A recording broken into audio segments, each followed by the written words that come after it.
Good evening to those who listen. It is August 25th, 2023, 6:07 p.m. And here I looked this up, put in Quad Cities drill, and here it comes up. So just today, earlier today, I guess they held it. So it was today.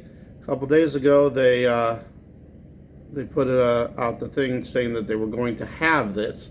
So if you click into this main one here, here's what we get. And I'm going to be reading this as we go here. All right. Quad Cities International Airport holds mass casualty training drill.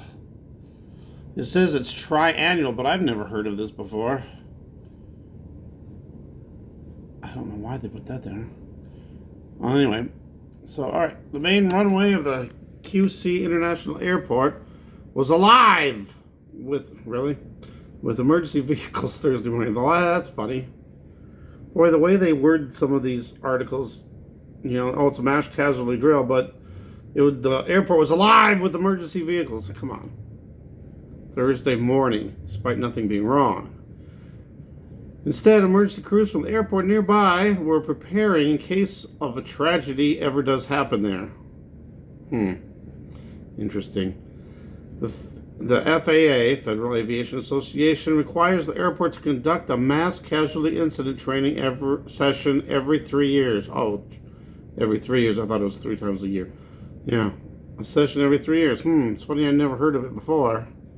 Airport Public Safety Manager, blah, blah, said there was 50 volunteers and more than 160 emergency personnel on site. Area fire, police, and EMS departments were invited for the purpose of practicing in case of a true emergency. And there's a picture. Oh, so it was yesterday that they did this.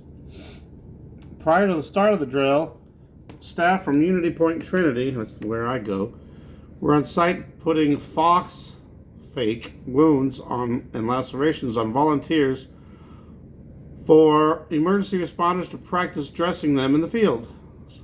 Swan said the exercise is important not only for the airport, but surrounding agencies because they do not generally get to practice for an event of this scale. Hopefully this never happens. So when we come in and train on a mass casualty incidents, we have a lot of training we just don't normally get to.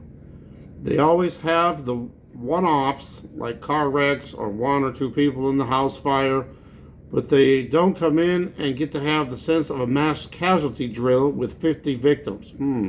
Ain't that kind of strange that they threw that out there? 50 victims? Makes you wonder. So what kind of a thing is this?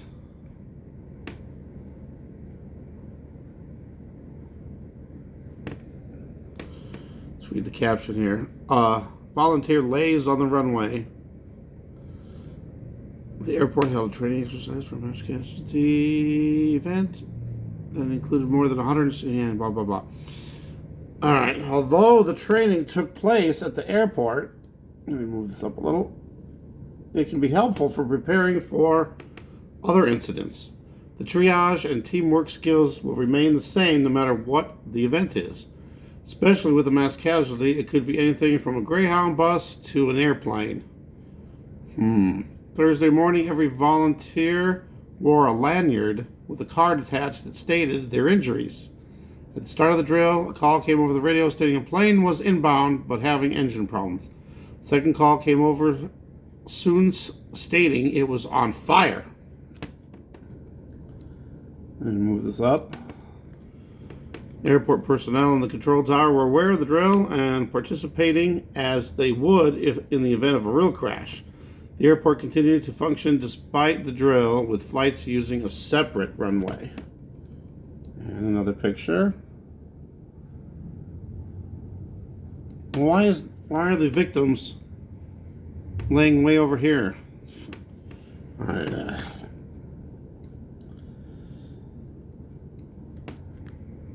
For the purpose of the drill, a small apparatus was lit on fire to allow the the department to practice. Responders with the airport's fire department rushed onto the runway to extinguish the fire while others attended to the victims laying on the runway. Airport CEO said each member of the airport's emergency personnel are trained in fire, police, and EMS. They take turns working different shifts to allow them to keep their skills up on each of the 3 fields. I guess that's a good thing. As more emergency crews started to arrive on the runway, an officer set up an incident command for the emergency vehicles to park. Another officer started waving over victims that were able to walk to remove them from the area and to the proper EMS vehicles for evaluation. After, triage teams came in to assess the victims, which included both volunteers and CPR mannequins, baby dolls, provided by other departments. Once every victim had been checked, another officer with the airport crew began counting to ensure everyone was accounted for.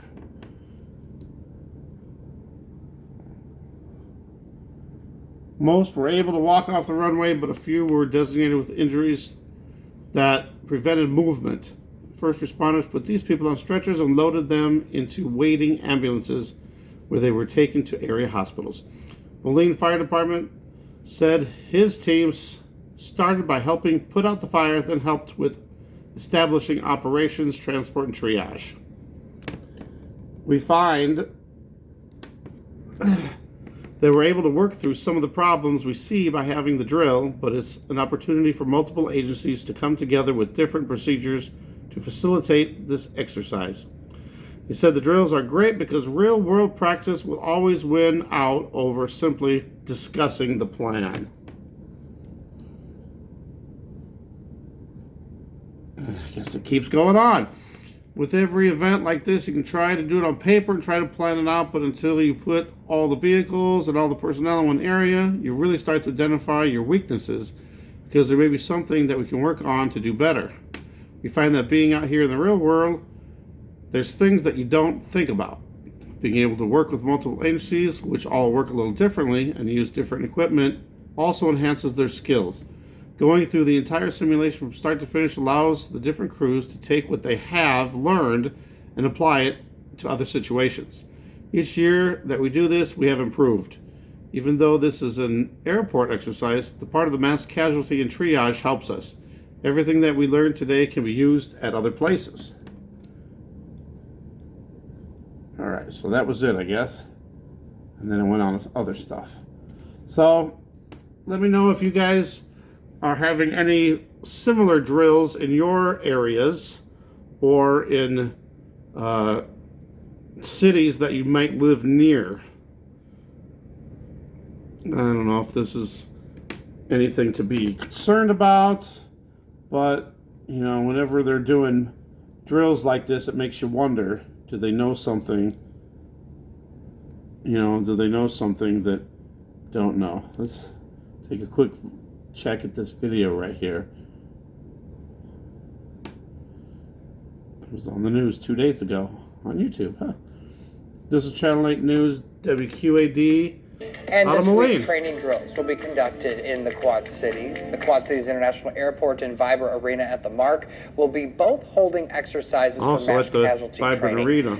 At this time, you can expect to see additional police and first responder presence in those areas. The Quad City International Airport will host their drills tomorrow at 9 a.m. Meanwhile, Rescue Task Force training at the Vibrant Arena scheduled for this week, but we're not being told a specific date. They are expecting over 200 police officers at the Vibrant Arena and over 100 fire personnel from Quad City agencies. Huh, they didn't mention that the first time. Oh, what's this? Stop. Okay. I just got something on my thing, but I'm not going to be able to look at it until after I stop this video. But anyway, let me know what you guys see in your areas. Are there any mass casualty drills going on near you? Thanks for watching. God bless.